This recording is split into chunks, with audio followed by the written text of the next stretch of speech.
උදෑසනක් වේවා. අපි සූදානම් ඔබ හමුවන්නට සියත මෝර්නිං ෂෝ එකකින් පත්තර වල තියෙන විස්තර ඉදිරිපත් කරන්නයි බලාපොරොත්තු වෙන්නේ.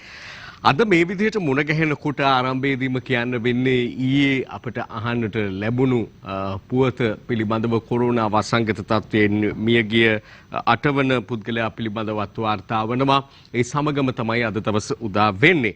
අරුණ පුවත්පත අද වාර්තා කොට තිබෙනවා මෙන්න මේ ආකාරයට කොවිඩ් 8 වැනි බිල්ලත් ගනි මියගියේ පොල්පිතිගම කාන්තාවක්. වයස අවුරුදු 72ක කාන්තාවක් තමයි මෙලෙස මියගොස් ඇති බවට වාර්තා වන්නේ. ඇය හෝමාගම රෝහලේ ප්‍රතිකාර ලැබමින් සිටියේදී මියගොස් ඇති බවටයි දැනට තොරතුරු වාර්තා වෙන්නේ. ඒ වගේම දින 3-4ක් වෙනවා ඇයව රෝහල්ගත කරලා මේ වෛරසය ආසාදනය වී ඇති බවට PCR පරීක්ෂණ මගින් තහවුරු කර ගැනීමත් එක්ක කෙසේ වෙතත් ඊයේ දිනේදී ඇය මිය යනවා. ඒ වගේම ඊයේ දිනේ තුලදීම ඇයගේ අවසන් කටයුතු සිදු කිරීමත් සිදු වුණා. ඒ ආකාරයෙන් තමයි ඒ පුවත ගැන වාර්තා කරන්න වෙන්නේ. හැබැයි එහිදී යම් අප සඳහන් කළ යුතු කාරණාවක් තිබෙනවා මේ 8 වන මරණය වාර්තා වන කොරෝනා වෛරසය වැළඳීමෙන්. 7 වෙනියාගේ ඉඳලා 8 වෙනියා දක්වා දින ගණනාවක කාලයක් පවත්වාගෙන එන්නට සෞඛ්‍යාංශ සමත් වුණා. ඒ කියන්නේ රෝගීන් සංඛ්‍යාව වැඩි වුණත් මරණ සංඛ්‍යාව එකම ඉලක්කමක පවත්වාගෙන එන්නට අපේ සෞඛ්‍යාංශ ආරක්ෂකාංශ මේ එකාසුව කරගෙන යන මෙහෙයුම එහි සාර්ථකත්වය තමයි අපට පෙනී යන්නේ. කෙසේ වෙතත් 8 වන මරණයේ ඊයේ ආකාරයෙන් වාර්තා වෙනවා. ඒ වගේම තමයි ඊයේ දවසේදී රෝගීන් සංඛ්‍යාව වාර්තා වීමේ සැලකිය යුතු ඉහළ යාමක් යලිත් පෙන්눔 කළා.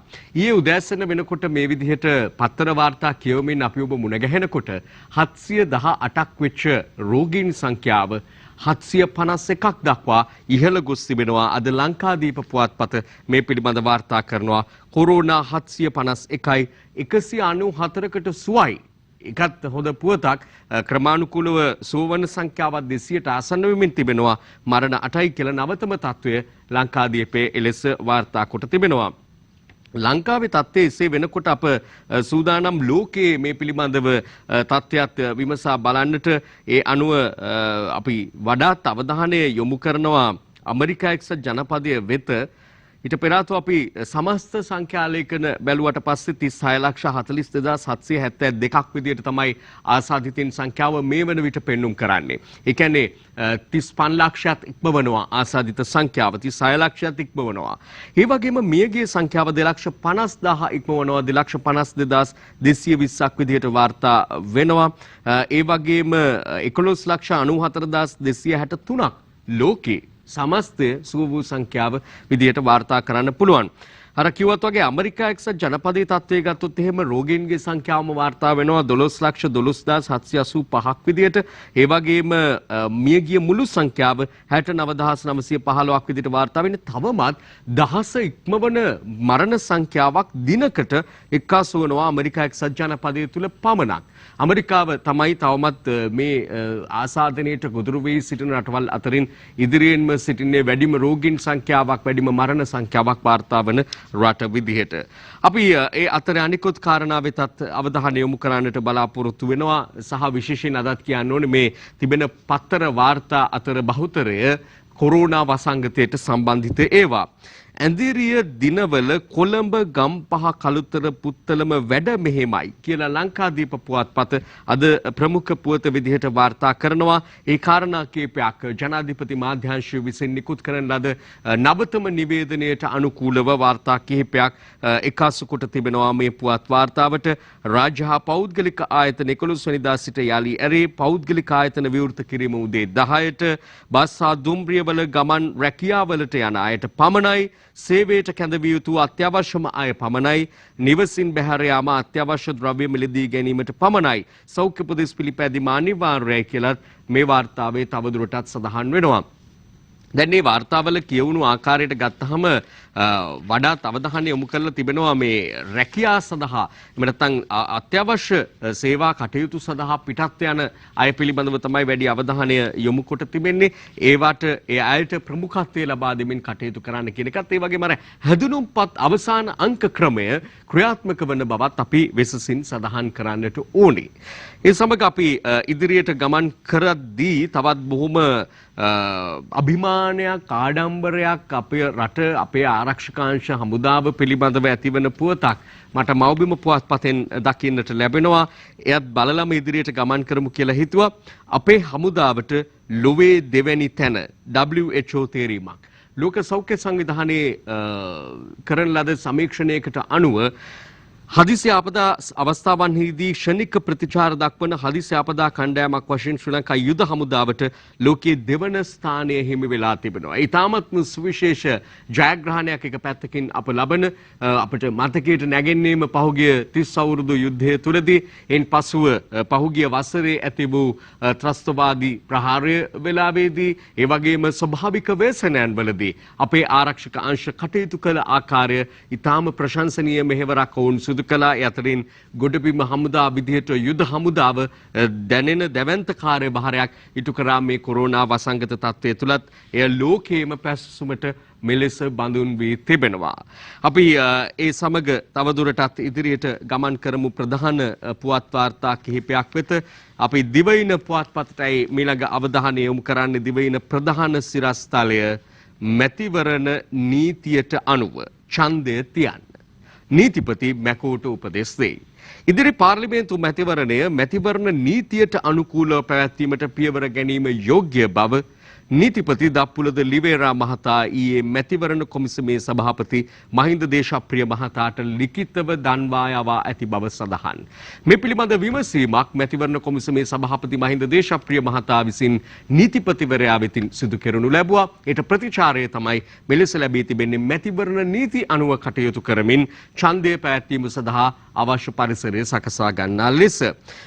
ඊට දකුණු පසින් දිවයින මුල් පිටුවේම දකින්නට ලැබෙන ඊළඟ පුවත බවට පත් වෙන්නේ සිරස්තලය බවට පත් වෙන්නේ මැකෝගේ අවසන් තීන්දුව 14 වෙනිදාට පෙර. පාර්ලිමේන්තු මහමැතිවරණය පැවැත්වෙන දිනය පිළිබඳ මැතිවරණ කොමිසම ලබන 14 වෙනිදාට පෙර ස්ථිර තීරණයකට එළඹෙනු ඇති බව දේශපාලන ආරංචි මාර්ග සඳහන් කරනවායි කියලා දිවයින පුවත්පත අද වාර්තා කොට තිබෙනවා. ඡන්දය පිළිබඳව අවධානය නම් ගිලිහිලා කියලා හිතන්නට අමාරුයි. ජනතාවගෙනුත් යම් කොටසක් ඒ දෙස බලා සිටිනවා. ඒ වගේම දේශපාලනයට සම්බන්ධ පක්ෂ, ආණ්ඩුවට පක්ෂ, විපක්ෂ හැමෝගෙම අවධානය මේ වෙලාවේ යොමු වෙලා තිබෙනවා. ඒ අනුව ඉදිරි මැතිවරණ දිනය පිළිබඳවත් දැන් වඩාත් නැවත වතාවක් කතා බහට ලක් වෙනවා.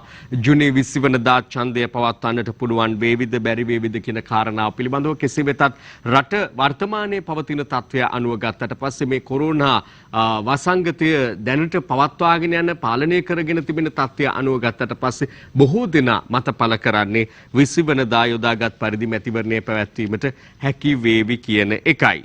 ඒ සමගම අපි අවධානය දෙමු අද මව්බිම පුවත්පතේ තියෙන මෙන්න මේ සිරස්තලය වෙත. ප්‍රධාන සිරස්තලයේ විදිහට ඒ වාර්තා කරනවා කොරෝනා පාලනයේදී අප ලැබූ ජයග්‍රහණ සමාජික රටවල් සමග බෙදා ගන්නවා. ජනපති නොබැදි ජාතීන්ගේ ඔන්ලයින් නායක සමුළුව අමතමින් කියයි. ලෝකෙ වෙනස් වෙන හැටි, කාලයේ තාලයට හැඩගැහෙන හැටි හරි අපූරුයි. නොබැදි ජාතීන්ගේ සමුළුවත් ඔන්ලයින් ක්‍රමයට නව තාක්ෂණයේ නව මාධ්‍ය භාවිත කරමින් පැවති නොබැදි ජාතීන්ගේ රාජ්‍යනායක සමුළුව ආමන්ත්‍රණය කරමින් ඊයේ ජනාධිපතිවරයා බොහොම වැදගත් ප්‍රකාශ කිහිපයක්ම නිකුත් කොට තිබුණා. අපි බලමු දිනමින පුවත්පතෙත් වාර්තා කොට තිබෙන ආකාරය මේ පිළිබඳව. කොරෝනා පාලනයට ශ්‍රී ලංකාව සමත් වුණා. COVID-19 මරණ අනුපාතය 0.9.7යි. ඊයේ මරණයත් එක්ක මේකේ යම් වෙනස් වීම් වෙන්නට පුළුවන්. හඳුනාගත් පොකුරු 31න් 27ක්ම දැනටමත් අක්‍රියයි. නොබැදි සමුළුව අමතමින් ජනපති කියයි. එහෙමයි වාර්තා කොට තිබෙන්නේ. ඒකට අදාළ අපගේ ප්‍රවෘත්ති ප්‍රකාශය අඩංගු වුණු වාර්තාව තිබෙනවා අපට දැන්නේ බලන්න පුළුවන්. නොබැදි ජාතීන්ගේ ඔන්ලයින් නායක සමුළුව අද පැවැත්වුණා. මෙම සමුළුව සඳහා ජනාධිපති ගෝඨාභය රාජපක්ෂ මහතාද සහභාගී වූ අතර එහිදී COVID-19 වසංගතයට මුහුණ දීම සහ ගෝලීය සමගතා සම්බන්ධයෙන් ජනාධිපතිවරයා අදහස් හුවමාරු කරගත්තා. ශ්‍රී ලංකාව මෙම වසංගතයේ දීර්ඝකාලීන සමාජ ආර්ථික ප්‍රතිවිපාකවලට මුහුණ දීමට ගන්නා බහුපාර්ශ්වීය පියවරවලට සම්පූර්ණ සහාය පළ කරන බව ජනාධිපති ගෝඨාභය රාජපක්ෂ මහතා ප්‍රකාශ කර සිටියා. ශ්‍රී ලංකාව COVID-19 උවදුර පාලනය කිරීමටත් ක්‍රමයෙන් මැඩ පැවැත්වීමටත් සමත් වී ඇති බවත් මෙරට තුර කරන ලද PCR පරීක්ෂණ වලින් රෝගීන් බව සනාථ වී ඇත්තේ 3% පමණක් බවත් මේ දක්වා මරණ අනුපාතය 0.97 වැනි ඉතා අඩු වගයක් බවත් ජනාධිපතිවරයා මෙහිදී පැහැදිලි කළා. COVID-19 වසංගතය සම්බන්ධව ශ්‍රී ලංකාවට ඇති අත්දැකීම් සහ එය පාලනය කිරීමේදී අත්කරගත් ජයග්‍රහණ සමාජික ජාතීන් සමග බෙදා ගැනීමට ශ්‍රී ලංකාව අපේක්ෂා කරන බව ජනාධිපතිවරයා මෙහිදී වැඩිදුරටත් ප්‍රකාශ කළා. එහිදී ජනාධිපතිවරයා අදහස් එක්ව ආකාරයට යොමු කරමු. ඊයේ අරලියගහ මන්දිරයේ පැවති සුවිශේෂ සාකච්ඡාව පිළිබඳව දිනමින එය වාර්තා කරනවා. එහි කියවුණු කාරණාවක් වාර්තා කරමින් කොරෝනා මඩින්න විදේශ ආධාර ලැබී නැහැ. ඩොලර් මිලියන 127ක් දෙන්න එකග වුණත් තවම දුන්නේ නැහැ. විදේශ ආධාර ගැන මන්ත්‍රීවරුන් දැනුවත් කළ යුතුයි. PCR පරීක්ෂණ වැඩි කිරීමට අවධානය. ඊයේ සාකච්ඡාවට බඳුන් වුණු කාරණා කිහිපයක් පිළිබඳව එලෙස පළ කරද්දී දිවයින පුවත්පත අද ඒ පිළිබඳ ගෙන එන්නේ මෙහෙම වාර්තාවක්. රනිල්ලා සජිත්ලා අනුරලා නැතිව අරලියගහ මැදුරේ රැස්වීම තියයි කොරෝනා මර්ධනයට රට සල්ලි ලැබුණේ නැහැ අගමැති දාන්වයි. ඒ සුවිශේෂ අවස්ථාවකුත් වාර්තා කරනවා ඡායාරූපයක් සමග සම්බන්ධන් මහතා අගමැතිවරයාට යෝජනාවලියක් ලබා දුන් අයුරු. ඇතැම් අය විමතියටත් පත්ව තිබුණා විපක්ෂය නියෝජනය කරන පක්ෂ අතරින් දෙමළ ජාතික සන්ධානය සම්පන්තන් මහත්මයා සුමන්තිරන් මහතා ඇතුළු කණ්ඩායම මේ රැස්වීමට සහභාගී වීම පිළිබඳව මොකද ඔවුන් පහුගිය කාලයේ මුළුල්ලේම වඩාත් සහයෝගය පළ කළ ප්‍රධාන පක්ෂ මේ රැස්වීම වර්ජනය කරනකොට ඒ අයගේ සහභාගීත්වය කැපී පෙනුණු ලක්ෂණයක් බවට පත් වුණා. ආණ්ඩු පක්ෂය නියෝජනය කරන මැති ඇමතුමාලාත් ඒ ගැන අදහස් පළ කරනවත් අපට අහන්නට දකින්නට ලැබුණා. මේ පිළිබඳ වාර්තාවක් තිබෙනවා අප සතු. එය නරඹලා අපි මේක අනිත් පැත්ත කතා කරමු. COVID-19 ව්‍යසනකාරී තත්ත්වය සම්බන්ධයෙන් රජය ගනු ලැබූ හා ගැනීමට නියමිත ක්‍රියාමාර්ග පිළිබඳව මෙහිදී සාකච්ඡාවට ලක් වූ අතර පාර්ලිමේන්තුවේ හිටපු මන්ත්‍රීවරුන් දැනුවත් කිරීම සහ ඔවුන්ගේ අදහස් විමසීම මෙහිදී සිදු වුණා. කරු අග්‍රාමාත්‍යතුමනි, COVID-19 වෛරසයේ ව්‍යාප්තිය වැළැක්වීම සඳහා රජයට විදේශ රටවලින් ආධාර ලැබිලා තියෙන බවත් මෙම ආධාර හරියාකාරව භාවිතා කරන්න නැති බවත් විපක්ෂයේ චෝදනා කරනවා. නිසා හිටපු පාර්ලිමේන්තු මන්ත්‍රීවරයෙක් හැටියට මම ඔබතුමාගෙන් දැනගන්න කැමතියි. මේ වෙනකොට කොපමණ මුදලක් අද වෙනකොට විදේශ රටවලින් මුදල් අපට ලැබිලා තියෙනවද? ඒවා මොන මොනේ සඳහා වියදම් කරලා තියෙනවද කියන එක අපි දැනගන්න කැමතියි. මේ මුදල් අමාත්‍යාංශයේ ලේකම්තුමා ඇවිල්ලා ඉන්නවා. මම එතුමාටම කියනවා දැන් මේකටම උත්තරයක් දෙන්න කියලා. මොකද එතුමාම කිව්වොත් හොඳයි මේක.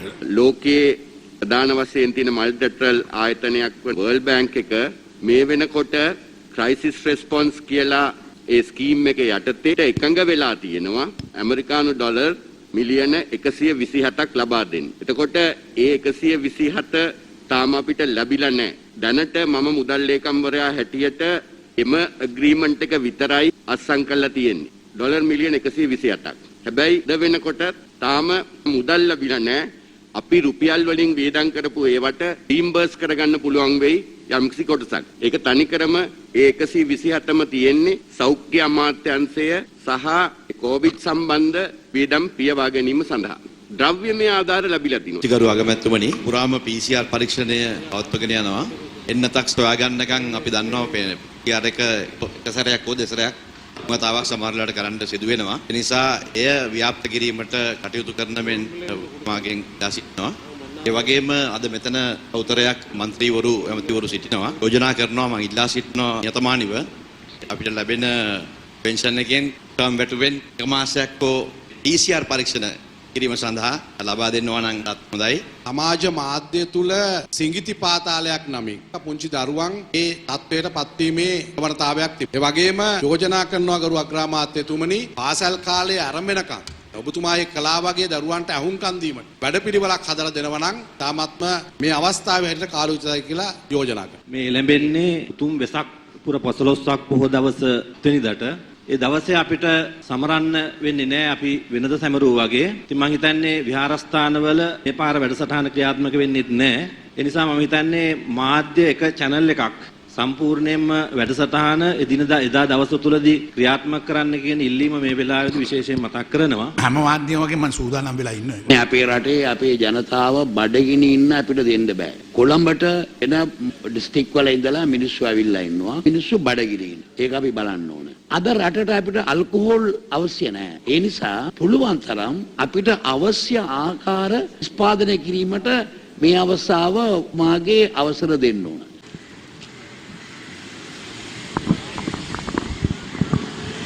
මෙම හමුව අවසන් වීමෙන් අනතුරුව හිටපු පාර්ලිමේන්තු මන්ත්‍රීවරුන් මෙලෙස මාධ්‍යට අදහස් පළ කළා. සෙල්ලම් පාර්ලිමේන්තුවක් කැඳවනවා වෙනුවට හිටපු පාර්ලිමේන්තු මන්ත්‍රීන් කැඳවලා වර්තමාන තත්ත්වය පිළිබඳව දැනුම් දීලා එයාගේ අදහස් ලබාගත් අනාගතයේ කරන්න ඕන කාරණා සම්බන්ධයෙන් ඉතින් ඇත්තටම පරණ පාර්ලිමේන්තුවේ ඉන්න මන්ත්‍රී විතරක් කැඳවුවොත් තමයි ඒක සෙල්ලම් පාර්ලිමේන්තුවක් වෙන්නේ. TNA එකේ හිටපු සියලුම හිටපු පාර්ලිමේන්තු මන්ත්‍රීවලා හිටියා. UNP එකේ හිටපු පාර්ලිමේන්තු මන්ත්‍රී හිටියා. ඒ කියන්නේ මේ අවසාන පාර්ලිමේන්තුවේ නෙවෙයි ඉස්සල්ලා තිබුණානේ පාර්ලිමේන්තුවක්. සමස්තයක් වශයෙන් පොදුවේ අදහස උනේ රජය විසින් මේ තත්ත්වය කොරෝනා අවසංකතය පාලනය කරලා තියෙනවා කියන කාරණය ඉදිරි කාල සීමාව තුළදී ජන ජීවිතය යථා තත්ත්වයට පත් කර ගැනීම සඳහා අවශ්‍ය තවත් යෝජනා තමයි ඉදිරිපත් වුනේ. AVP එකයි UNP එකයි ඒ වගේ වර්ජනය කළා දුන්නා සමහරක්. කල්පනාවක් නැතිකම වෙන්නේ නැති නේද මේ වගේ වෙලාවක ඇවිල්ලා තමුන්ගේ ප්‍රශ්න ඉදිරිපත් කරලා නිලධාරීන්ට ජනතාවට සහනයක් සපයන්න ඕනකමක් නැතිකමත් දේශපාලන වශයෙන් පටු වාසි ගන්නත් නෙති ඕක කරන්නේ නැත්තේ. සයිත් මහත්තයා ඉබ්බලේ ඉතින් නියමාල් පෙර මහත්තයාම ඔක්කොම ඇවිල්ලා හිටියා. රයිලිකමසික මහත්තයා ඇවිල්ලා හිටියේ නෑ. එතුමා මම හිතන්නේ තාම අපි දන්නේ නැහැ කොහෙද ඉන්නේ කියලා. කොහොමද දැනට තියෙන තත්ත්වය මොන වගේ තැනක දැන් ලංකාවේ ඉන්නේ කියන එක මම හිතන්නේ අපි හැමෝටම තේරුම් කරලා දුන්නා. ත්‍රිවිධ හමුදාම පොලිසියම මොන වගේ සේවයක්ද කරේ කියන එක තේරුම් කරලා දුන්නා. ඉතින් මම හිතනවා මේකේ වැදගත්කමක් තිබුණා අද මේ පැවිදිච්ච සාකච්ඡාවේ. මේ විපක්ෂය අවස්ථාවාදී පක්ෂය කොරෝනා වසංගතය අවසන් කරන්න ආණ්ඩුවට උදව් කරන්න බැරි විපක්ෂය පිළිබඳව ජනතාව තීන්දුවක් ගත යුතුයි කියන එකයි කියන්නේ. විපක්ෂයට කියලා තියෙනවා එළියෙන් ඉඳන් කතා කරන්නේ නැතුව බොරුවට බොරු කිය නැතුව අද ඇවිල්ලා ඕනම කරුණක් අහන්න කියලා. දැන් සල්ලි ලැබුණලු වංචා කරාලු දූෂණය කරාලු වැඩ කරේ නැහැලු හරියට කරෙන්නේ නැත්තම් අහන්න තියෙන තැන මේක. දැන් තංගල කතා කරන්නේ නැතුව ඔපදුප්පු කියව නැතුව මෙතෙන්දී ඇවිල්ලා ප්‍රශ්න කරන්න තිබුණා. ඒකෙන් ඒකට උත්තර දෙන්න බැරි නිසා තමයි මේ මග හරි. අග්‍රාමාත්‍යවරයාගේ ප්‍රධානත්වයෙන් පැවති සාකච්ඡාවේ විවිධ අවස්ථාත් ඉන් අනතුරුව අවසන් පාර්ලිමේන්තුව සහිත පෙර පාර්ලිමේන්තුව අපි දැක්ක දැන් සනත් ජයසූරිය මහතා පවා ඔහු ක්‍රිකට් ක්‍රීඩකයෙකු වශයෙන්ම නොවේ මේ අවස්ථාවට සහභාගී වෙන්නේ හිටපු පාර්ලිමේන්තුව නියෝජනය කර සභිකයෙක් විදිහට හිටපු අමාත්‍යවරයෙක් විදිහට මේ ආකාරයෙන් තමයි සහභාගී වුණේ. ඒ වගේම අපට දකින්නට ලැබුණු තව තත්ත්වයක් පිළිබඳව අද ලංකාදීපේ වාර්තා කරනවා අගමැති හිටපු මන්ත්‍රී සාකච්ඡාවට සම්බන්ධ හා හිටපු ජනපති මෛත්‍රීත් හිටපු ජනාධිපතිවරයාත් එක්කාසුව සිටියා මේ සාකච්ඡාවට පිළිබඳ ලංකාදීප පුවත්පත අද වාර්තා කොට තිබෙනවා. කෙසේ වෙතත් අප දැන් සුළු මොහොතකට පෙර අහපු ඒ කතා අතරේ ඩිලන් පෙරේරා ඊට පැවතුමා කියපු කතාවක් තිබුණ මේ සෙල්ලම් පාර්ලිමේන්තුවක් පිළිබඳව විපක්ෂයේ පැත්තෙන් මේ පැවති ඊයේ සාකච්ඡාව හඳුන්වන්නේ සෙල්ලම් පාර්ලිමේන්තුවක් විදියට. ඒ වගේම ආණ්ඩු පක්ෂය එය පැවැත්වුවා නම් පාර්ලිමේන්තුව තුළ ඒක සෙල්ලම් පාර්ලිමේන්තුවක් බවට පත් වෙනවා කියලා කියනවා.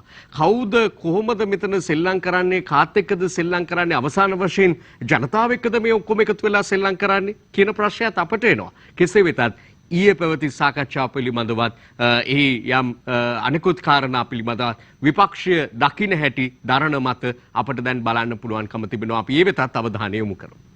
සියලු දෙනාම පැවසුවේ අපි කිසිම වරප්‍රසාදයක් ගන්න නැහැ. අපිට අඩු ගානේ කෑම වේලක්වත් ඕනේ නැහැ, කේකක්වත් ඕනේ නැහැ. අපි අපේ වැටුප් සියලු දේ වරප්‍රසාදයක්ම අපි අතාරලා දානවා.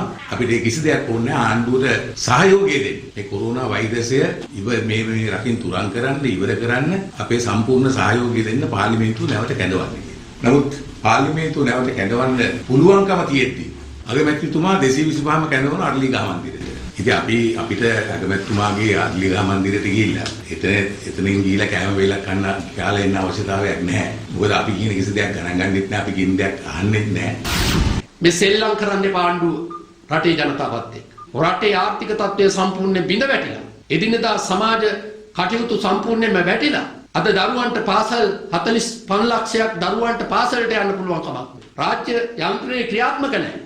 මේ එකක්වත් ක්‍රියාත්මක නොකර මුඛාවරණ පැළඳගෙන මේකටයක් දුරින් ගිහිලිවල පොලිමේ ඉඳලා රාජ්‍ය නිලධාරීන් සහ මේ රටේ 1 කෝටි 60 ලක්ෂයක් ඡන්දදායකින් බිල්ලට දීලා ඒ අයට මම හිතනවා මරණේ දොර විවෘත කළා ආණ්ඩුවට ඕන 3/2 බලයක් අරගෙන ඊට පස්සේ මේ රටට හෙන ගහලා ගියත් කමක් නැහැ. රටේ ජනතාව ඕන විදියකට ඒව විඳදරා ගනිප්පු දෙන් අපිට ඕන අපේ පවුල විතරක් මම හිතනවා මේ ජීවත් වෙන්න ඕනේ. විපක්ෂයේ තියෙන්නේ විශේෂයෙන්ම ජනතාව රැකගත යුතුයි. ජනතාව නැතුව අපි ජනතාව අමාරුව වෙట్లా අපි දේශපාලන වශයෙන් ජයග්‍රහණය කළ කිසිම වැඩක් වෙන්නේ නැහැ. රටක් ඉතුරු වෙන්නේ නැහැ. අපේ ඉලක්කය ජනතාව. ජනතාව සුරක්ෂිතව ආරක්ෂා තිබීමයි අපේ වැදගත්. හදනවා අපි කියනවා මේ කොරෝනා පරද්දමු කියලා. නෑ නෑ ආණ්ඩුව ඡන්ද කරන්න හදනවා. ජනාධිපතිවරයාට තමයි පාර්ලිමේන්තුව විසිරීමේ බලය තිබුණේ. ජනාධිපතිවරයාට විසිරලා තියෙනවා. එතකොට ඒක ආපහු කැඳවනවද? එහෙම නැත්නම් මේ මුදල් වෙන් කර ගැනීම සඳහා තියෙන ඉඩ කොහොමද තියෙන්නේ? ව්‍යවස්ථාව අර්ථ නිරූපණය කර ගැනීම සඳහා මැදිහත් වීමක් කිරීමේ උවමනාව තියෙනවා. ඒක කරන් තියෙන අරලියගහ මන්දිරයේ සෙල්ලම් පාර්ලිමේන්තු කැඳවලා නෙමෙයි. එහෙනම් ඒක කරන්න තියෙන්නේ ශ්‍රේෂ්ඨාධිකරණයට ගිහිල්ලා අර්ථ විග්‍රහයක් කරගන්න. එතකොට ශ්‍රේෂ්ඨාධිකරණය කියයි මෙතනින් එහාට යන්න නම් එක්ක පාර්ලිමේන්තුව කැඳවන්න, එහෙම නැත්නම් පාර්ලිමේන්තුව කැඳවන්න නැතුව ජනාධිපතිවරයාට මෙහෙම යන්න පුළුවන් කියලා. හැබැයි මෙහෙම කියන්නේ නැතුව රටේම මිනිස්සු මේ තත්ත්වය පිළිබඳ සාකච්ඡා කරද්දී ආණ්ඩුව සෙල්ලම් පාර්ලිමේන්තු කැඳවලා සිඟිති ආතල් ගන්නවා. ඉතින් මේ සිඟිති ආතල් ගන්න සෙල්ලම් පාර්ලිමේන්තුවට යන්න අපිට වෙලඩක් නැහැ. ඔන්න විවිධ අදහස් දැක්වීම් ඊයේ පැවති සාකච්ඡාව සහ එහි කරුණු සම්බන්ධව අප තවදුරටත් ඉදිරියට ගමන් කරමු. අනෙකුත් පුවත් වාර්තාත් බලන්නටයි සූදානම් වෙන්නේ. බොහෝ පුවත්පත්වල මේ ඊයේ 8 වන කොරෝනා මරණයේ වාර්තා වීම පිළිබඳවත් අපිට දකින්නට ලැබෙද්දී නැවත වතාවක් මේ ඡන්දය කියන කාරණාවට එන්නට පුළුවන්කම තිබෙනවා. මොකද අරුණ පුවත්පතේ වාර්තාවක් අපිට මුණ ගැසෙනවා. එකක් නීතිපතිවරයාගේ ස්ථාවරය නීත්‍යානුකූලව කියන්නේ පවතින නීතිවලට අනුව මැතිවරණය පැවැත්වීම පිළිබඳ කටයුතු කරන්න. ඒක තමයි මැතිවරණ කොමිසමේ සභාපතිවරයාට දුන්නු නිර්දේශය. ඡන්දේ තියෙන හැටි සෞඛ්‍යයෙන් මැතිවරණ කොමිසමට කියයි. ඒ අපිට දකින්නට ලැබෙන එක් සුවිශේෂ පුවතක් අරුණ පුවත්පතේ. ඒ වගේම අපට අද ලංකාදීප පුවත්පතේ දකින්න පුළුවන්කම තිබෙනවා සෞඛ්‍ය ප්‍රධානීන්ගෙන් මහා ඡන්දයට උපදෙස් මාලාවක්. දැන් මේ පක්ෂ විපක්ෂ අදහස් දැක්වීම ඇතුළතත් ඡන්දය පිළිබඳව කියවුණා. විජේපාල හෙට්ටිආරච්චි හිටපු පාර්ලිමේන්තු මන්ත්‍රීතුමා දැඩි ලෙස විවේචනය කරනු ලැබුවා. ඡන්දය යම් අවස්ථාවක පවත්වලා මේ පවතින වාතාවරණයත් එක්ක ජනතාව ඡන්දපොලට ගෙනීම පිළිබඳව ඒක ජනතාවගේ ජීවිත බිල්ලට ගැනීමක් මේ ආකාරයෙන් තමයි අර්ථකථනය වුණේ. කෙසේ වෙතත් සෞඛ්‍ය ප්‍රධානීන්ගෙන් මහා ඡන්දයට උපදෙස් මාලාවක් නිකුත් වීමත් ඒ අතරේ අපට මේ පුවත් වාර්තා තුල දකින්නට ලැබෙනවා. ඡන්දයට සම්බන්ධ තවත් පුවත් වාර්තා තිබෙන්නට පුළුවන්. කෙසේ වෙතත් අප සූදානම් වෙන්නේ ඊළඟ විරාමයත් ලබාගෙන නැවත වතාවක් මුණ ගැසෙමු. විරාමයට පෙර ආතුව මේ පුවතත් ඔබ අවධානයට යොමු කරන්නට මා කැමතියි. මව්බිම පුවත්පතෙන් වෙසක් සතිය දික්වෙයි. සාමාන්‍ය දැන් මේ ආරම්භලා තියෙන්නේ වෙසක් සතිය. අප මේ හමුවන්නේ වෙසක් සතිය තුලයි. 8 වනදායි නිමාවට පත්වන්නට තිබූ වෙසක් සතිය 10 වනදා දක්වා දීර්ඝ කරන්නට කටයුතු කර ඇති බව තමයි අපට දකින්නට ලැබෙන්නේ. ඒ වගේම අරලියගහ මැදුරේ සංකේතාත්මක වෙසක් පින්කමක් පැවැත්වීම ගැනත් තොරතුරු වාර්තා කොට තිබෙනවා ඒ මව්බිම පුවත්පත. දැන් බලාපොරොත්තු වෙන්නේ මේ වසංගත තත්ත්වයට අදාළ වාර්තා පෙළකට අවධානය යොමු කරන්න ආරම්භ කරනවා ලංකාදීප පුවත්පතෙන්. කොරෝනා පැතිරීම ඉතා අඩු මට්ටමක විශේෂඥ වෛද්‍ය අනිල් ජාසිංහ මහතා තමයි එලෙස සඳහන් කරන්නේ. දැන් ඇතැම් වෙලාවට ඔබට ප්‍රශ්නාර්ථයක් එනවා වෙනුටත් පුළුවන් මේ මෙතුමන්ලා මෙහෙම කියනකොට රෝගීන් ගානත් දැන් ඊයේ දවස් තුල පමණක් 33ක් රෝගීන් එක්කාසුනේ රාත්‍රී වන විට කොහොමද එහෙම කියන්නේ කියලා පැතිර යාම පිළිබඳව තමයි එතුමා මෙහිදී අදහස් කරන්නේ. ඒ අප හොඳින් අවබෝධ කරගත යුතු කාරණාවක්. සමාජය තුළ පැතිර යාම ඊටාම හොඳින් පාලනය කොට ඇති බව තමයි මේන් කියවෙන්නේ. විශේෂයෙන් ආරක්ෂක අංශ තුලින් හඳුනාගත්තු අය තුලින් පැතිරීම මේවා තමයි අපිට වර්තමානයේ දකින්නට ලැබෙන්නේ. බොහෝ වෙලාවට මේ රෝගීන් ගොඩට එක්කාසු වෙන්නේ ඒ අය වන නිසා.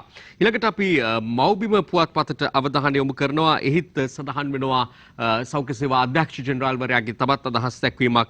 දිනකට PCR වැඩි කළත් ආසාදිතයන් අඩු වෙමින් යනවා කියලා සෞඛ්‍ය සේවා අධ්‍යක්ෂ ජෙනරාල් විශේෂඥ වෛද්‍ය අනිල් ජාසිංහ මහතා ප්‍රකාශ කරනවා. ඔය අතරේ අපිට දකින්න පුළුවන් රත්නපුරේ සිබලාටත් දැන් සුවයි කියලා පුවත් වාර්තාවක් ඒ මව්බිම පුවත්පතේ. මේ වගේම තියෙනවා නියෝජ්‍ය පොලිස්පති අජිත් රෝහණ මහතාගේ අදහස් දැක්වීමක්.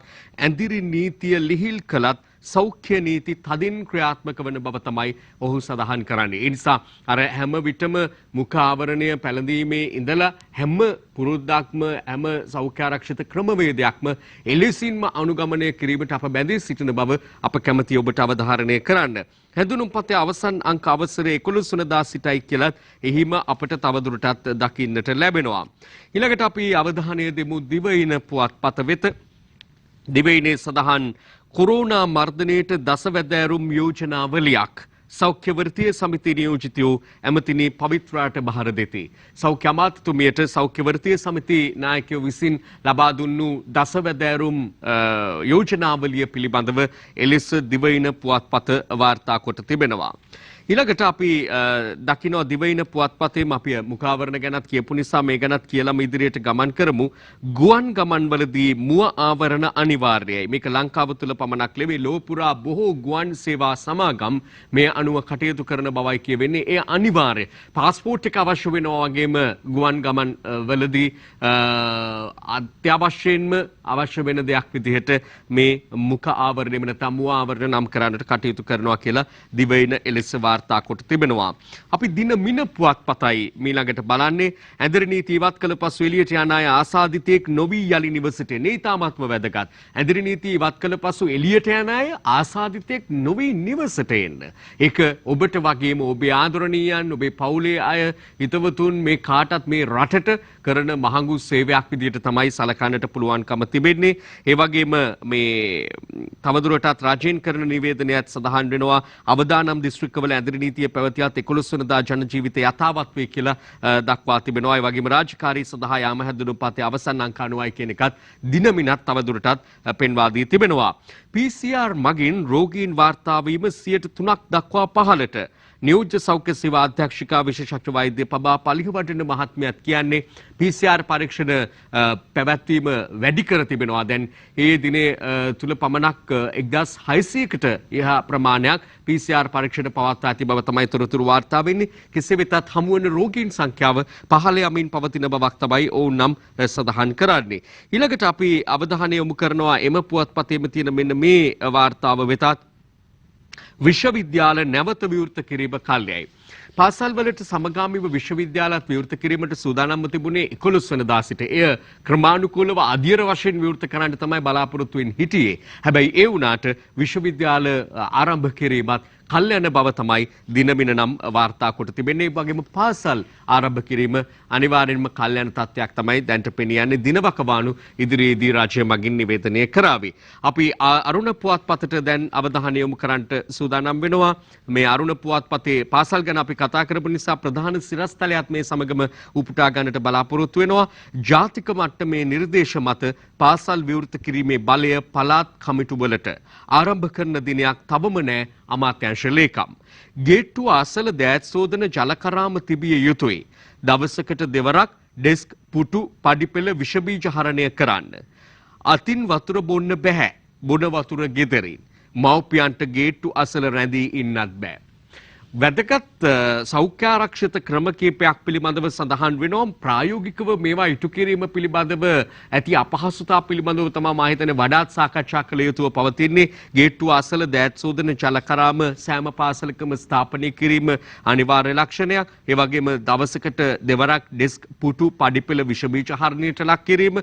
ඒ වගේම දරුවෝ හුරු කරන්නට කියලා දෙමාපියන්ට කියනවා දැම්ම ගෙදර ඉන්න වෙලාවේ මේ ටික පුරුදු කරත් කමක් නැහැ නේද? බොන වතුර ගෙදරින් අරගෙන යන සාමාන්‍යයෙන් බොහෝ වෙලාවට පොඩි පන්තිවල දරුවෝ නම් ප්‍රාථමිකවල දරුවෝ නම් වතුර බෝතලේ කෑම පෙට්ටිය අනිවාර්යෙන් අරගෙන යනවා. හැබැයි ලොකු වෙන්න ඒවා ගෙදරින් අරගෙන යන්නේ නැහැ. කැන්ටින්ෙන් ඉස්කෝලෙන් එහෙම තමයි සපුර ගන්නෙ. බෝතලයක් ගෙනියන්නෙත් නැහැ. කරාබෙට අත තියලානේ බොන්නේ බොහෝ වෙලාවට. ඉතින් ඒ නිසා ඒවා එහෙම වෙන්න බෑ කියන එකයි මේ කියන්නේ. මව්පියන්ට ගේට්ටු අසල රැඳී ඉන්නත් බෑ. මේක තමයි ඊළඟට උද්ගත වෙන තත්ත්වය. දැන් මේ කියන ක්‍රමවේදයන් පවත්වාගෙන යන්නට සහයෝගය ලබා ගන්න පාර්ශ්ව අතර දෙමාපිය සහයෝගයත් බොහෝ විට ලබා ගන්නට වේවි. එතකොට දෙමාපියන් යාම්මේ පිළිබඳවත් අවධානය යොමු කරන්න වෙනවා. කලින් අපිට මතකයට නැගෙනවා පාස්කු ප්‍රහාරයත් එක්ක පාසල් වල ක්‍රියාත්මක වුණු නිසා මේ සාකච්ඡාවට බඳුන් විය යුතු කාරණා නම් බොහෝමයක් තිබෙනවා පාසල් පිළිබඳව. ඒ වගේම තමයි පාසල් වල දැන් විශ්වවිද්‍යාල පද්ධතිය වගේ නෙමෙයි. පාසල් වල ගතෝ තින්නේ එක වසරේ ඉඳලම 13 වසර දක්වා විවිධ වයස් මට්ටම් වල දරුදැරියෝ තමයි අධ්‍යාපනය ලබන්නේ එක පාසලක් තුල. එතකොට ඒ අයට ගැළපෙන ආකාරයට මේ ක්‍රමවේද සකස් කිරීමටත් සිදු වේවි. මොකද පොඩි අයට තේරෙන ප්‍රමාණය ලොකු අයට තේරෙනවා වගේ නෙමෙයි. මේ වගේ ප්‍රායෝගික ගැටලු ගණනාවක් එනවා. කෙසේ වෙතත් මේ සඳහන් සිරස්තලයේ ආකාරයට පාසල් විවෘත කිරීමේ බලය පළාත් කමිටුවලට පැවරෙන බවයි කියවෙන්නේ. දැනට ලැබෙන වාර්තා අනුව ප්‍රථමයෙන් උසස් පෙළ සිසුන්ගේ කටයුතු ආරම්භ කරලා ක්‍රමානුකූලව ප්‍රාථමික අංශ ආරම්භ කරන බව තමයි දැනට අපට ලැබෙන තොරතුරු කියන්නේ. ඉදිරියේදී ආරම්භ කරන දින වකවානු දන්වාවි. ඔය අතරේ අපි අවධානය අවධානයට යොමු කරන්නට කැමති මෙන්න මේ කාරණාව වෙත මේ 11 වෙනිදා සිට වැඩ කරන සැලසුම් හදන්නයි ආයතන ප්‍රධානීන්ට දැනුම් දෙයි. දැන්ටමත් මේ පිළිබඳ ආයතන සැලසුම් සකස් කරමින් ඉනවා. පෞද්ගලික අංශය ආයතනත් පෙරවරු 10ට තමයි 11 වෙනිදා ඉඳලා විවෘත කරන්න කියලා දැනට නිර්දේශ නිකුත් කොට තිබෙන්නේ. ඒ අනුව කවුද සේවයට ආහැක්කේ දැන් සේවයට ගෙන්වා ගන්නා පිරිසගේ හැඳුනුම්පත් අංක ප්‍රශ්නත් මෙතනට බලපානවා. එතකොට කාවද ගෙන්වා ගන්නේ අත්‍යවශ්‍යම අවශ්‍ය වන පිරිස පමණක් ගෙන්වාගෙන කටයුතු කරන්න මේ ආදී වශයෙන් සඳහන් වෙනවා. ඒ වගේම මා දැක්ක තවත් එකාසු කිරීමක් කරන්නටත් පුළුවන් මේට කම්කරු කොමසාරිස්වරයා විසින් කර තිබෙන නිවේදනයක් අප්‍රේල් මාසයට අදාළව දැන් මේ වැටුප් ගෙවීම පිළිබඳව යම් ගැටලුත් තිබෙනවනේ ආයතන පිළිබඳව. එතකොට අප්‍රේල් මාසයට අදාළව පූර්ණකාලීනව සේවයට පැමිණි අයට ආකාරයෙන්ම ගෙවාගෙන ආපු විදිහටම වැටුප් අනිවාර්යෙන් ගෙවන්නට කියන නිර්දේශය ඉදිරිපත් කර තිබෙනවා ආයතන වෙතත්. ඒ වගේම ආයතනත් Tamanගේ ඉදිරි වැඩපිළිවෙල පවති අසීරුතා මැද මේ වසංගත තත්ත්වයෙන් නිෂ්පාදන අඩපණ වෙලා තියෙනවා. ආදායම් අහිමි වෙලා තිබෙනවා. ඒ තත්ත්වයට කොහොමද මුහුණ දෙන්නේ සේවකීනුත් රැකගෙන ආයතනත් පවත්වා ගැනීමෙන් කියන දැඩි අසීරු අභියෝගයටයි ඔවුනුත් මුහුණ පා සිටින්නේ. අපි මෙන්න මේ කාරණාවට අවධානය දෙමින් මා හිතනවා පවතින තත්ත්වය පිළිබඳව ආරක්ෂක අංශ, සෞඛ්‍ය අංශ, විශේෂයෙන් සෞඛ්‍ය අමාත්‍යතුමිය, යුද හමුදාපතිතුමා, සෞඛ්‍ය සේවා අධ්‍යක්ෂ ජෙනරාල්වරයා මේ ආදී පාර්ශ්ව දරන අදහස් වෙත යොමු වීම වඩාත් හොඳයි කියලා එක්සත් රාජධානියේ සිට රැගෙන ලාංකිකයෝ කටුනායකදී කෝප වෙති. ඔක්කොම නෙමෙයි කීප දෙනෙක් හැසිරුණු ආකාරය පිළිබඳව අරුණ පුවත්පත මෙලෙස වාර්තා කළ තිනවා. අර පෙර තත්ත්වයේම තමයි. මතකනේ ඔබට ඉතාලියේ ඉඳලා ආපු කට්ටියගේ හැසිරීම පිළිබඳව අවධානයට යොමු වුණා. මේ අයත් කියන්නේ Tamanව දාන්න යන නිරෝධායන මධ්‍යස්ථානවල පහසුකම් මදි කියලා. හැබැයි ඒ අතරම රුපියල් 7500ක් දවසකට ගෙවන්න පුළුවන් අයට හෝටල් පරිශ්‍රවල මේ පහසුකම් සපයන්නට කටයුතු කර තිබෙන බවත් දැනගන්න ලැබෙනවා. හෝටල් තුල තිබෙන නිරෝධායන මධ්‍යස්ථානවලට ඒ අයව යොමු කිරීමට කටයුතු කරනවා කියලායි තොරතුරු වාර්තා වෙන්නේ. කෙසේ වෙතත් අමතක කරන්න බෑ ඔය විදියට සද්දේ දාගෙන ආපු අයගෙන් තමයි කොරෝනා වෛරසය මෙරට තුළ ව්‍යාප්ත වීම වැඩි වශයෙන් මුල් කාලයේදී සිදු වුණේ. ඒ නිසා බොහොම ප්‍රවේශමෙන් ගනුදෙනු කරන්න ඕනේ වෙලාවක් බව සෑම දිනෙකම අවබෝධ කරගත යුතුයි කියලායි නැවත නැවතත් අවධාරණය කරන්න වෙන්නේ. අපි යොමු වෙමු. අපි කලින් කියවත් වගේ යුද හමුදාපතිතුමා, සෞඛ්‍ය අමාත්‍යතුමිය, ඊළඟට සෞඛ්‍ය සේවා අධ්‍යක්ෂ ජෙනරාල්වරයා මේ ආදී පාර්ශ්ව දක්වන අදහස් වෙත. රාජධානියේ සිට අද උදෑසන 208 දෙනෙක්ගෙන් යුත් කණ්ඩායමක් ශ්‍රී ලංකාවට රැගෙනු ලැබුණා. ඒ රැගෙන ආවේ ශ්‍රී ලාංකික ශිෂ්‍ය ශිෂ්‍යාවන් 208 දෙනෙක්. ඒ 208 දෙනාම අද දිනේදී ශ්‍රී ලංකා යුද හමුදා විසින් පවත්වාගෙන යනු ලබන නිරෝධායන මධ්‍යස්ථාන වෙත ඔවුන් යොමු කරනු ලැබුවා. අද දින වෙන විට නිරෝධායන මධ්‍යස්ථාන 35ක් පවත්වාගෙන යනු ලබන අතර 4522 දෙනෙකු තව දුරටත් නිරෝධායන වෙමින් පවතිනවා. ශ්‍රී ලංකා නාවික හමුදාවේ අපගේ වීරෝදාර රණවිරුවන් ආසාදන වූ සංඛ්‍යාව අද වන විට සම්පූර්ණ සංඛ්‍යාව 296ක් හැටියටයි සලකන්නේ. වැලිසර නාවික හමුදා කඳවුර තුල එහි බහුතරයකුත් සුළු පිරිසක් නිවාඩු ලබාගෙන සිටිද්දී ආසාදයෙන් ලක් වූ අය හැටියට සලකනු ලබනවා. අද දින මේ දක්වා දිවයින තුල COVID-19 ආසාදිතයින් හමු වෙලා නැහැ. ඊයේ දිනය තුල PCR පරීක්ෂණ 1636ක් කරලා තියෙනවා. 13 දෙනෙක් පමණයි ආසාදිතයින් හඳුනාගෙන තියෙන්නේ. වැලිසර නාවික හමුදා කඳවුරේ තවදුරටත් PCR පරීක්ෂණ කරනු ලබනවා. කොළඹ නගරයේ තෝරාගත් ප්‍රදේශවල ඉලක්ක කණ්ඩායම්වල PCR පරීක්ෂණ සිදු කරනවා. රෝහල් තුල ඉලක්කගත ආකාරයට PCR පරීක්ෂණ සිදු කරනවා. මේ රෝහල් ගත කරලා සිටින රෝගීන් 528 දෙනාගෙන් 326 දෙනෙක්ම ගෞරවනීය නාවික හමුදාවට සම්බන්ධ එහි නාවික හමුදාවේ බටයන් හෝ ඔවුන්ගේ ආශ්‍රිතයින්. ඊයේ දවසේදීත් අපට වාර්තා වෙච්ච රෝගීන් 13 දෙනාගෙන් 11 දෙනෙක් නාවික හමුදාවේ සේවයේදී සිටින්නන්, ඒ වගේම ඉතුරු 2 දෙනා නාවික හමුදාවේ ඒ සේවයේදී සිට රෝගා තත්ත්වයට පත්වෙච්ච ඔවුන්ගේ ආශ්‍රිතයන්. ලංකාවේ අපිට දැඩි විශ්වාසයක් තියෙනවා. මේ රෝගය තවදුරටත් සමාජගත වීම අපට මහත් පරිශ්‍රමයකින් වළක්වා ගන්නට පුළුවන් කියන ආකාරය. අප නැරඹුවේ ඊයේ දවසේදී මාධ්‍ය වෙත අදහස් දැක්වීම ඊයේ රාත්‍රිය වන විට තමයි රෝගීන් සංඛ්‍යාව වැඩිවීමට පටන් ගත්තේ. නිසා සෞඛ්‍ය සේවා අධ්‍යක්ෂ ජෙනරාල්වරයා මේ අදහස් පළ කරන අවස්ථාව වන විට රෝගීන් හමුව තිබුණේ නැති බවත් අපි සඳහන් කරන්න ඕනේ. මේ අතරේ මේ අපි පාසල් ගැන කතා කරපු වෙලාවේ මෙන්න මේ කාරණාවත් පුවතත් එක්කාසු කිරීම හොඳයි කියලා හිතන අරුණ මුල් පිටුවෙන්මයි මේ උපුටා ගැනීම. දිලිඳු පාසල් සිසුන් දසලක්ෂයකට පෝෂණ මල්ලක්. පාසල් දිවා ආහාර ලබන දසලක්ෂ දශලක්ෂයක් පමණ වන දිලිඳු සිසුන් වෙනුවෙන් පෝෂණ මල්ලක් ලබා දීමට අධ්‍යාපන අමාත්‍යාංශය තීරණය කර ඇත.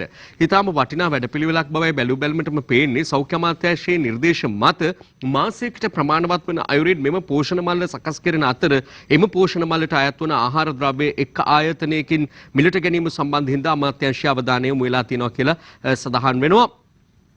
මේ වෛරස තත්ත්වය සම්පූර්ණයෙන් පාලනය කරන තුරු සියලු පාසල්වල ආපන ශාලා විවෘත කිරීම සුදුසු නොවන බවත් පාසල් දරුවන්ට සිය ආහාර නිවසින් රැගෙන එන ලෙස දැනුම් දෙන ලෙසත් සෞඛ්‍ය සේවා අධ්‍යක්ෂ ජෙනරාල් විශේෂඥ වෛද්‍ය අනිල් ජාසිංහ මහතා අධ්‍යාපන අමාත්‍යාංශයට දන්වා ඇති බවත් මේ වාර්තාව තුළ තවදුරටත් සඳහන් වෙනවා. එතෙන් මෙයත් අවධානයට යොමු විය යුතුව තිබූ කාරණාවක් සතුටු වෙනවා. එය අවධානයට යොමු වීම පිළිබඳව මොකද දැඩි දුෂ්කරතා මැදයි ඇතැම් පවුල් මේ වන විට ජීවත් වෙන්නේ. එදා වේල හරි හම්බ කරගත්තු අම්මා තාත්තා ඉන්න පවුල්වල දරුවෝ පාසල් යනකොට දැඩි අසීරුතාවන් වලට පත් වෙන්නට පුළුවන්. එතකොට ඒ අය පත්වන මානසික පීඩනය ඒ වගේම ශාරීරිකව පත්වන අපහසුතා මේ සියල්ල සැලකිල්ලට අරගෙන ඒ දරුවෝ වෙනුවෙන් යම් වැඩපිළිවෙලක් ක්‍රියාත්මක කිරීම ඉතාම ප්‍රශංසනීයයි. ඒ බොහොම සාධාරණව සිදු වේවා කියලා අපි ප්‍රාර්ථනා කරනවා. ඒ එලෙසින්ම සිදු වේවා කියලා අපි ප්‍රාර්ථනා කරනවා. කෙටි විරාමයකට යමු. තව අපි සියත මෝනින් ෂෝ එකෙන් නැවත පුවත්පත් වාර්තාවලට අවධානය යොමු කරද්දී මව්බිම පුවත්පතේ ප්‍රධාන සිරස්තලයක් විදිහට වාර්තා වුණු මේ දිනවල නැවත නම කියවෙන සහරාන්ලාට සම්බන්ධ පුවතක්. මෝදර පල්ලියකිනුත් සහරාන්ගේ රහස් එළියට NGO එකට සල්ලි දාපු අයගේ තොරතුරුත් හෙළිවෙයි. මදුරන් කුලියේ කඳවුරෙන් රහස් ලේඛන තුගයක්. අල්ලපු NGO කාර්යා සියල්ල වමාරයි කියලා තමයි අද මව්බිම පුවත්පත මේ පිළිබඳව වාර්තා කොට තිබෙන්නේ. අපට දකින්නට ලැබෙනවා ලංකාදීප පුවත්පතේ අද දවසේ මේ පිළිබඳව සම්බන්ධ යම් වාර්තාවක් සඳහන්ව තිබුණා. අපි දැන් මේ වෙත අවධානය යොමු කරමු. කල්පිටියේ නැල්ලු සැකකරුත් පාස්කු ඉරිදා මරාගෙන මැරුණු ඉන්සාෆ් අතර දුරකථන සංවාද 167ක් ඉන්සාෆ් සහ කල්පිටියේ නැල්ලපු සැකකරු අතර දුරකථන සංවාද 167ක් සිදුව ඇති බවට තමයි මේ තොරතුරු වාර්තා කරන්නේ ලංකාදීප පුවත්පත.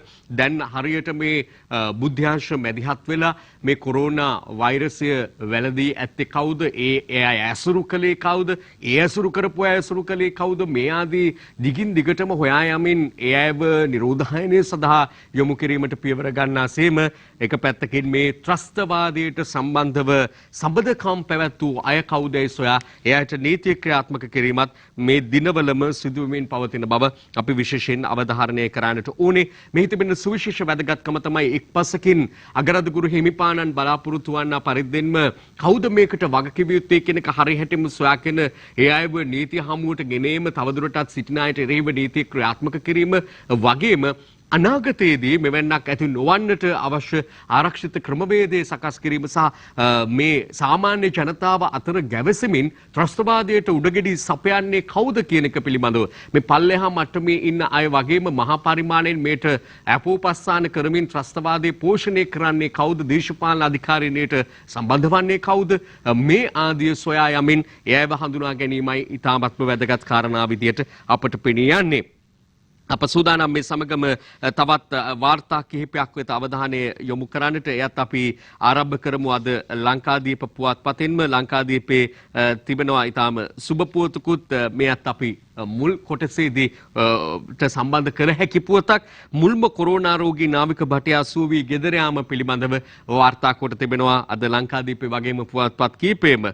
ඒ සමගම තියෙනවා කොරෝනාවට මුදලින් විදේශ ආධාර ලැබී නැහැ කියන එක අග්‍රාමාත්‍යවරයා කියු කාරණාව තවදුරටත් සඳහන් වෙලා ලංකාදීප පුවත්පතේ. ඒ සමගම ත්‍රිනිකායික මහා හිමිවරු වෙසක් දින පණිවිඩ වලින් කියති කියලා නිවසේ සිට තෙමගුල සමරන්නට කටයුතු කරන්න කියන ඉල්ලීම පිළිබඳවත් වාර්තා වෙන්නේ ලංකාදීප පුවත්පතේ. ඊළඟට අපි මව්බිම පුවත්පතට එමු. රජයේ විශ්‍රාම වැටුප් අද සහ හෙට. සියලුම රජයේ විශ්‍රාමිකයින්ට මේ මාස විශ්‍රාම වැටුප් ගෙවීම අද හෙට වෙසක් පොයට කලින් සිදු කරන්න කියලා උපදෙස් ලැබුණා. ඒ අනුව එය අද සිදුවන බව තමයි සඳහන් වෙන්නේ. මේ අතරට එක්කාසු කරන්නට ඕනේ රුපියල් 5000 දෙවන ආදියර ලබා දීම පිළිබඳවත් අද දින මින පුවත්පතේ වාර්තාවක් තියෙනවා. 5000 දීමනාව මැයි මාසයටත් ඒ ලබා දීමේ කටයුතු අද සහ හෙට සිදු කරන්න කියලා තමයි කියන්නේ. රජය විසින් තෝරාගත් කණ්ඩායම් වෙත ලබා දෙන මේ 5000 දීමනාව ලබා දීම පිළිබඳව. ඒ අතරේ ලබා දීමේ යම් ගැටලුකාරී තත්ත්වයක් පිළිබඳව තොරතුරු වාර්තා වෙනවා. දිවයිනේ තිබෙනවා එකක්. අද විසඳුම් නැතොත් සංවර්ධන නිලධාරීහු හෙට සිට අතිරේක වැඩවලින් ඉවත් වෙයි කියලා. ඒ වගේම අප දැක්කා ඇතැම් ග්‍රාම නිලධාරීන් නියෝජනය කරන වෘත්තීය සමිතිය ඊයේ දවසේදී මාධ්‍ය හමු පවත්වමින් සඳහන් කරනවා ඔවුන් මුහුණ පා සිටින අසීරුතා වලට විසඳුම් ලැබෙන්නේ නැත්නම් ඔවුන් මේ කටයුත්තෙන් ඉවත් වෙනවා කියලා. පෙර පරිදිම නැවත වතාවක් මොකද අපිට පෙනී යන ආකාරයට ඔවුන් සහ සමෘද්ධි නිලධාරීන් අතර යම් ගැටලුවක් තිබෙන බව තමයි පෙනී යන්නේ. තමන්ට විසඳුමක් ලැබෙන්නේ නැත්නම් තමන් මේ කටයුත්තෙන් ඉවත් යන බවයි සඳහන් වෙන්නේ. 5000 දීමත් අද සහ හෙට දින දෙකේදී සිදු කරන්නට කියලා තමයි රාජ්‍ය මගින් උපදෙස් ලබා දී තිබෙන්නේ. අපි ඒ අතරේ දකිනවා තවත් පුවතක් කොරෝනා මදිවට මී උනත් මෙය අද දිනමින වාර්තා කරනවා අලි මදිවට කොටි ඩෙන්ගු සහ මී උනත් පැතිරෙයි කියලා. මම දැක්ක අතුල්පිටු වාර්තාවක අද අරුණ පුවත්පතේ සඳහන් වෙනවා මෙන්න මෙහෙම. ඩෙන්ගු පාලනයට කොවිඩ් හරස් වෙයි. දැන් අවධානය යොමු වෙලා තියෙන අපි බලමු මේ පුවත ඔබට සමීපව පෙන්වන්නට පුළුවන් වේවිද කියලා. දැන් මේ වෙලාවේ වඩාත්ම බලාපොරොත්තුවෙන් ඉන්නේ කොරෝනා වසංගත තත්ත්වය පිළිබඳවයි වැඩි දෙනා අවධානය යොමු කරමින් තිබෙන්නේ.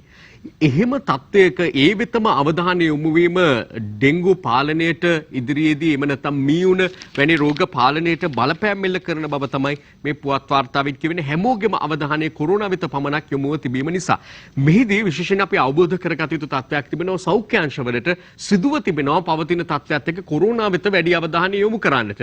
ඒ සාමාන්‍යයෙන් අවබෝධ කරගත හැකි ඕන කෙනෙකුට ඇයි ඒ කියන්නේ. ඒ නිසා ජනතාව විදියට සාමාන්‍ය මිනිස්සු විදියට අපි අපේ ආරක්ෂාව ගැන සිතමින් හැකිතාක් ඉදිරියේ වර්ෂාධික තත්ත්වයන් එන්නට පුළුවන්. ඒ නිසා පෙර සූදානම හොඳට වත්තපිටිය සුද්ධ පවිත්‍ර කරගෙන ඒ සඳහා සූදානම් වීම, ඒ සඳහා අවශ්‍ය පිරිසිදු භාවය පවත්වාගෙන යාම, ඩෙන්ගු මදුරුවන් බෝවන ස්ථාන, මදුරුව බෝ විය හැකි ස්ථාන, ඩෙන්ගු පසක තබලා මදුරුව බෝ විය හැකි ස්ථාන හැකිතාක් අවම කර ගැනීම මේ ආදී වැඩපිළිවෙලට ජනතාව විදියට අපට යොමු වන්නට පුළුවන්කම තිබෙනවා. ඊළඟට අපි දකින්න තවත් පුවතක් තමයි එම පුවත්පතේම මහර හිරෙන් පනින්න ගිය අයට දැඩි දඬුවම්. එක්කෙනෙකුට දඬුවම ඒ අවස්ථාවේදීම හිමි වුණා. පනින්න යාමේදී පන අහිමි වුණු අය පිළිබඳව කෙනෙක් පිළිබඳවත් වාර්තා වුණා. ඊළඟට දකින්නට පුළුවන්කම තිබෙනවා සරදියල්ට මරණ දඬුවම දී හෙටට වසර 156ක් පිරෙන බවට මව්බිම පුවත්පතේ පුවත් වාර්තාවක්. කළුතර නිවසක අයෙක් පිලිසී මරුට බිරියත් රෝහලට කියලා සෝචනීය පුවතක් අද මව්බිමේ සඳහන් වෙනවා. මේ දිනවල කවුරුත් ගෙදර ඉන්න නිසා හැමෝම යම් වැඩ රාජකාරීවල ගෙදර දොරේ වැඩ රාජකාරීවල යෙදෙනකොට විශේෂයෙන් සඳහන් කරන්න ඕනේ විදුලි උපාංග පාවිච්චි කරනකොට ඒ ගැන බොහොම ප්‍රවේශමෙන් දරුවෝ ගැන අවධානයෙන් කටයුතු කිරීම කෙරෙහි අවධානය යොමු කිරීම ඉතාමත්ම වැදගත් වෙයි. ගම්පොළ මඤ්ඤොක්කා දණ්ඩක් රුපියල් 40යි. මඤ්ඤොක්කා දණ්ඩට ගිය කල අපිට මතක් වෙන්නේ අර අපූරු කවිපෙළ මේ රටේ මේ විසි කරලා දාන දණ්ඩත් පැලවෙන රටක් මේක. ඒ තරම් සරු පසක් පොහොර පසක් තිබෙන රටක් මේක. ඒ රටේ මඤ්ඤොක්කා දණ්ඩට ගිය කල රුපියල් 40ක්ලු ගම්පොළ පැත්තේ. ඊළඟට අපි අවධානය දෙමු දිවයින පුවත්පතට. දිවයින පුවත්පතේ උපුටා නොගත් වාර්තා කිහිපයක් වෙත අවධානය දෙන්නේ. බොරු පැතිර වූ අය ඇල්ලුවා කියා මානව හිමිකම් කොමිසම දුකින්. ඇයි කොරෝනා වසංගතයේ පැතිරීමත් සමගම සමාජ ජාල ඔස්සේ ව්‍යාජ පුවත් පැතිර වූ පුද්ගලයන් කිහිප දෙනෙකු අත්අඩංගුවට ගැනීම ගැන ශ්‍රී ලංකාවේ මානව හිමිකම් කොමිසම සිය කනස්සල්ල පළ කර ඇත. වාර්තා වෙන ආකාරයට පතුරවල තියෙන අසත්‍ය නම් ඇයිද අපට දුකක් දැනෙනවා මානව හිමිකම් කොමිසම පිළිබඳව අසත්‍ය පැතුරු අය පිළිබඳව වෙන දුක්වීම පිළිබඳව. ආණ්ඩුව කොරෝනා ඇත්ත තතු හංගනවා කිරියැල්ල චෝදනා කරයි. මෙන්න රජයට චෝදනාවක්. කොරෝනා වසංගතයෙන් මිය යන්නන් සහ ඊට ගොදුරු වන්නන් පිළිබඳ සැබෑ තතු ආණ්ඩුව දැන් වසන් කරමින් සිටින බව හිටපු සභානායක ලක්ෂ්මන් කිරියැල්ල මහතා දිවයිනට ඊයේ පැවසූ බව තමයි සඳහන් කොට තිබෙන්නේ. මේවා ගැන ආණ්ඩුව අවධානය යොමු කරමින් එහෙම වසන් කිරීමක් නැත්නම් ඒක බොහොම පැහැදිලිව ප්‍රකාශ කිරීමේ හැකියාව තිබෙනවා. අභූත චෝදනාවක් නම් ආණ්ඩුවට නගන්න ඊට එරෙහිව කටයුතු කිරීමේ හැකියාවක් තිබෙනවා. ණය සහන දිගුව හරියටම කරන්න මහ බැංකුවෙන් උපදෙස් අනිකුත් බැංකු සහ මූල්‍ය ආයතන වෙත තමයි මේ උපදෙස් ලබා දීම සිදු කරන්නේ ජනතාවට ලබා දෙන්න කියලා නිර්දේශ කරපු ණය සහන නිසියාකාරව ලබා දීම චෝදනා තිබෙනවා ජනතාවගෙන්, මැසිවිලි තිබෙනවා ජනතාවගෙන්. Taman පහසුකම් ලබාගෙන තිබෙන බැංකුව මූල්‍ය ආයතනයේ Tamanට ඒ ආකාරයෙන් පහසුකම් ලබා දෙන්නේ නැති බවට චෝදනා තිබෙනවා. ඩොලරය ඊයේ රුපියල් 194.11ක් විදියට වාර්තා වෙනවා කියලා දිවයින පුවත්පතේ අද පුවත් වාර්තාවක අපට දකින්නට පුළුවන්. ඒ වගේම පාස්කු ප්‍රහාරයට අනුබල දීම නීතිඥ හිජාස් හිස්බුල්ලා වෙනුවෙන් ගොනු කළ පෙත්සම 11ක් කල්යාම පිළිබඳවත් අර කලින් සහරාන්ලගේ පුවතට සම්බන්ධ පුවතක් අපට දිවයින පුවත්පතේ දකින්නට ලැබෙනවා. අපි තවත් විරවකමානු පිළිබඳව ආණ්ඩුව නියෝජනය කරන බොහෝ දෙනා අහන්නේ ඇයි ඒ වෙලාවේ මේ ගැන කතා නොකරේ, එහෙම ගැටලුවක් තිබෙනවා නම් කියන කාරණාව සහ මේ උදේ ගම්මන්පිල මැතිතුමා පහදා දෙනවා නිවාඩු දිනක තියන්න බැරි ඡන්දයයි නාම යෝජනා බහර ගැනීම නොවේ කියලා. නමුත් විපක්ෂයෙන් මේ කාරණාව තරම් පිළිගන්නා බවක් නම් පෙනෙන්නට නැහැ. ඊළඟට අපි අවධානය දෙමු මෙන්න මේ පුවතටත් කොළඹ පැල්පත් වාසී පවුල් 50000කට නිවාස. මෙයට බොහෝ ලෙස මේ පවතින වාතාවරණයේ කොරෝනා වසංගත තත්ත්වයක් දැඩි ලෙස බලපාන්නට ඇති කියලා අපි විශ්වාස කරන. මොකද වතු වශයෙන් ජීවත් වෙනකොට පර්චස් විසේ 200 ගණන් 300 ගණන් ජීවත් වෙනකොට මොනවා හරි වෛරසයක් වසංගතයක් පැතුරුනොත් ව්‍යාප්තිය තාම වේගවත් වෙනවා. ඉතින් ඒ තත්ත්වය අපි හොඳින්ම දැක්කා කිසිල්වත්ත බණ්ඩාරනායක මාවත ප්‍රදේශ වන. ඒ නිසා ඒ කෙරෙහි අවධානය යොමු වීමත් තාම ප්‍රශංසනීය තත්ත්වයක් විදිහට සලකන්න පුළුවන්. හැබැයි මේ කියනවා වගේම ඒ අයට නිසියාකාරයෙන් නිවාස පහසුකම් සපයනවා නම් තමයි වඩාත් හොඳ. අපි අරුණ පුවත්පතට අවධානය යොමු කරමු. CID පොලිසියෙන් මාකඳුරේ මදුෂ්ගේ පැටිකිරිය ඉල්ලයි කියලා වාර්තා වෙනවා. අරුණ අද මුල් පිටුවේම කාලයක් මුළුල්ලේ අතුරක් නැතුව කියවුණු නමක් මේ මාකඳුරේ මදුෂ් කියලා කියන්නේ. නැවත ඔහු පිළිබඳව කරලියට එනවා මේ පුවතත් එක්ක. පාතාල නායක මාකඳුරේ මදුෂ්ට එරෙහිව ලංකාවේ සියලුම පොලිස් ස්ථානවල වාර්තා වී ඇති අපරාධ ක්‍රියාවන් හා ඔවුන්ගේ අනුගාමිකයන් සම්බන්ධ සියලුම තොරතුරු අපරාධ පරීක්ෂණ දෙපාර්තමේන්තුව විසින් ඉල්ලා ඇති බව තමයි පුවත තවදුරටත් විස්තර කොට වාර්තා කරන්නේ. ශ්‍රේෂ්ඨාධිකරණයේ නඩු 11 සිට යලි ඇසෙයි කියලා වාර්තා වෙන්නේ අද අරුණ පුවත්පතේ. ඒ සමගම යලිත් අර මේ 5000 ලබා දීමේ දුෂ්කරතා පිළිබඳව පුවතකටයි අවධානය යොමු කරන්නේ. 5000 බෙදා දීමේදී අසාධාරණයක් වුණා. ග්‍රාම සංවර්ධන සහකාර කෘෂි නිලධාරීහු සේවයෙන් ඉවත් වෙති කියලා මේ විස්තර ඇතුව පුවත වාර්තා කිරීමක් අරුණ පුවත්පතේ අපට දකින්නට ලැබෙනවා. මේ 5000 දීමේදී ඇති වූ ගැටලු පිළිබඳ වාර්තාවක්. අද මේ දිවයින දෙවැනි මුල් පිටුවේ තියෙන ඕකයි තත්ත්වේ කවි පෙළත් මේ සමගම ඉදිරිපත් කරන්න මට හිතුණා. පෙරපන්දාහ යලි දෙනවා මෙයිවාරේ ඒ ගැන මැවෙන විට යහපත් පින්තූරේ. අද එහි ඇද සොයති සමහරු යන්නන් වාරේ අයියෝ සංසාරේ අනුරාධ හිරිපිටියගේට එහෙමයි හිතලා තියෙන්නේ මේ 5000 දීම පිළිබඳව. අපි කාටුන් කීපේ බලන්න ඉස්සලා මෙන්න මේ වාර්තාව වෙතත් අවධානය යොමු කොට આવොත් හොඳයි කියලා හිතෙනවා. මේ උපුටා ගැනීම කරන්නේ අරුණ පුවත්පතෙන් අතුල්පිටු වාර්තාවක්. රටේ වී අතිරික්තයක් තියෙනවා පිටරටින් ගේන්න අවශ්‍ය නැහැ. ගොවිජන සම්මේලනයේ ජාතික සංවිධායක නාමල් කරුණාරත්න මහත්මයා තමයි කියන්නේ. වී පිළිබඳව එහෙම නැත්නම් සහල් පිළිබඳව ජනතාවටත් යම් යම් සැකසංකා තියෙනවා. ඉදිරියේදී සහල් හිඟ වේවිද? ඇතැම් අය එහෙම කියනවා. ඇතැම් අය දන්නේත් නැතුව සමාජ මාධ්‍යවල එහෙම පුවත් වාර්තා පතුරවමින් ඉන්නවා. එතකොට ජනතාව තුළ සැකසංකා ඇතිවීම සාධාරණ තත්ත්වයක්. අපි වෙලා බලමු ඉස්සෙල්ලම.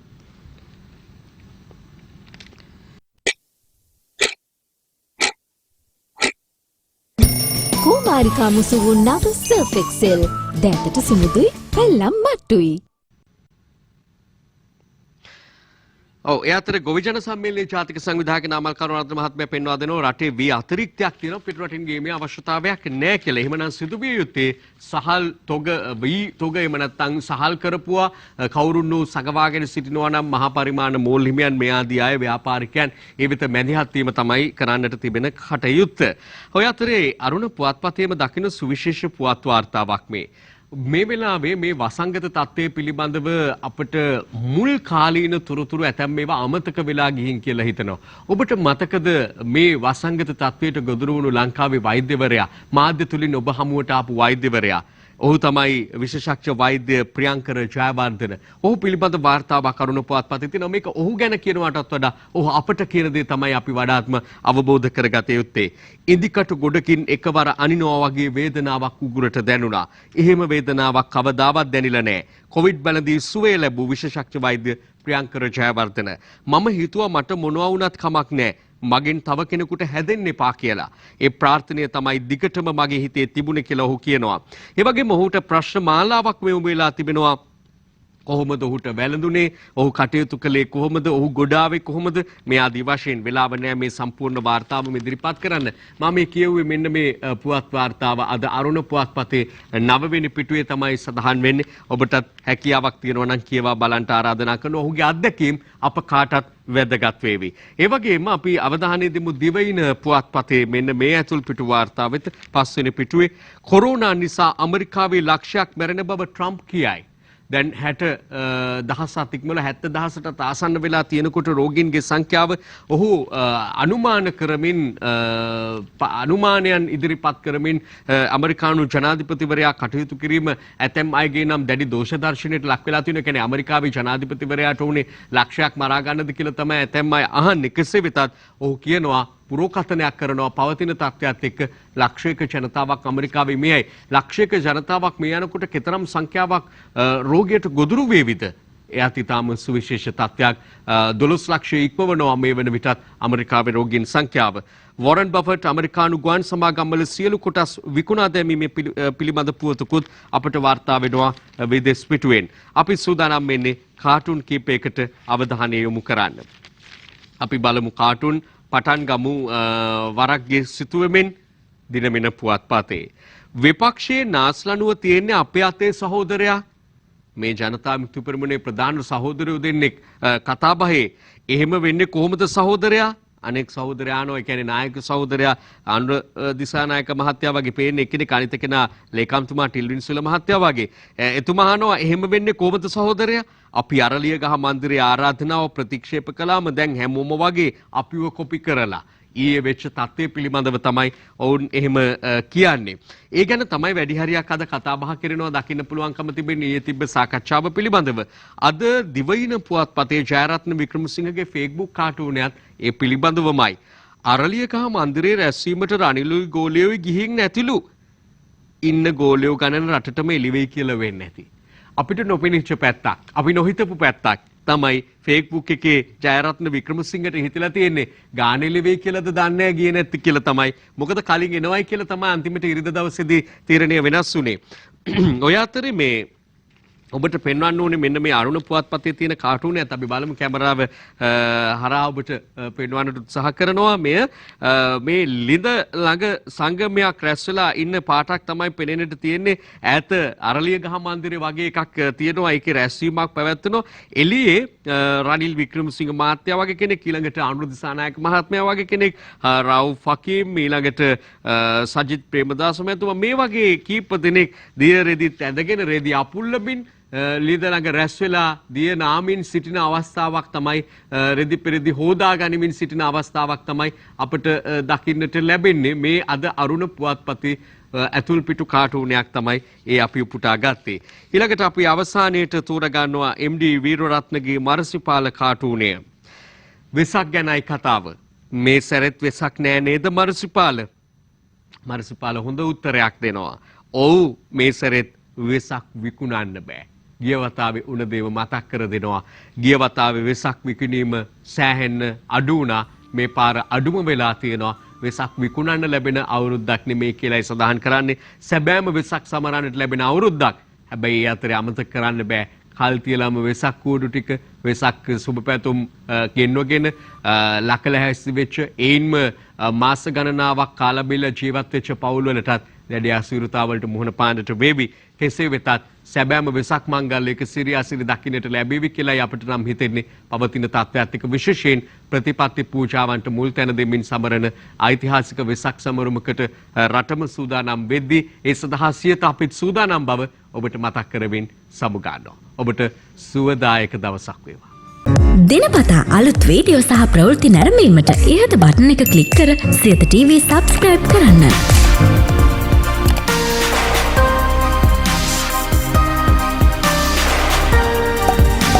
වීඩියෝ ගැන මුලින්ම දැනගන්න මෙම සීනුව ක්ලික් කරන්න.